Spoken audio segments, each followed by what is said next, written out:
बिस्मिल्लाहिर्रहमानिर्रहीम। अस्सलाम वालेकुम। आज फ्रेंड्स उम्मीद करता हूँ आप लोग खैरियत से होंगे। तो कल हम 8 क्लास का फर्स्ट लेक्चर स्टार्ट किया था। तो आज इसी का सेकंड लेक्चर में हम रियल नंबर्स के बारे में बात कर रहे थे। रियल नंबर्स में आपके पास रैशनल नंबर्स की कल डिफाइन की थी। उसके बाद हमारे पास रैशनल नंबर्स में टू टाइप्स आ जाती है। रैशनल नंबर्स में एक टर्मिनेटिंग डेसिमल नंबर्स, एक नॉन टर्मिनेटिंग या फिर रिपीटिंग नंबर्स आ जाते हैं। तो आपके पास यहाँ पे टर्मिनेटिंग डेसिमल नंबर्स कौन से हैं कि आपका आंसर पॉइंट के बाद फाइनाइट नंबर ऑफ डिजिट्स जिनके काउंटेबल नंबर्स पॉइंट के बाद आ जाए तो हम उसे क्या बोलते हैं? Terminating decimal numbers.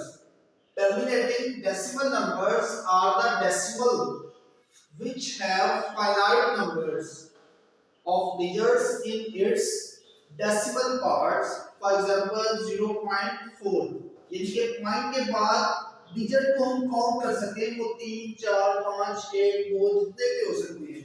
Countable digits होने चाहिए पॉइंट के बाद, तो उसे हम कहते हैं terminating decimal numbers.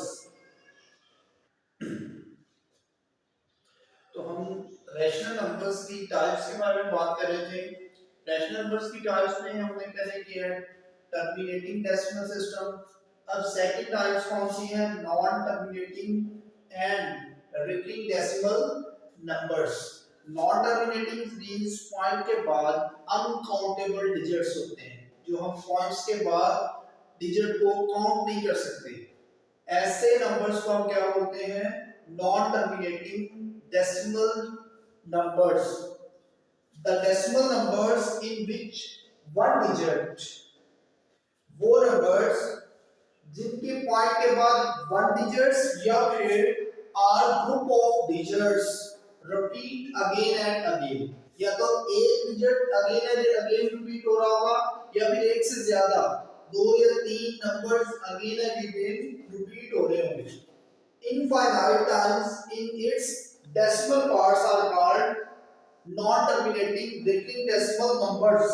For example, इस तरह 2/9 इसका क्या आ रहा है? 0.2222 अनकाउंटेबल है, इनफाइनाइट नंबर्स है और 2 जो है वो रिपीट हो रहा है। इसी तरह वन डिजिट्स, फिर उसके बाद ग्रुप ऑफ डिजिट्स मींस आपके पास 4 को 11 पे डिवाइड करें तो 0.363636 सो ऑन, ऐसे ही 36 चलता रहेगा।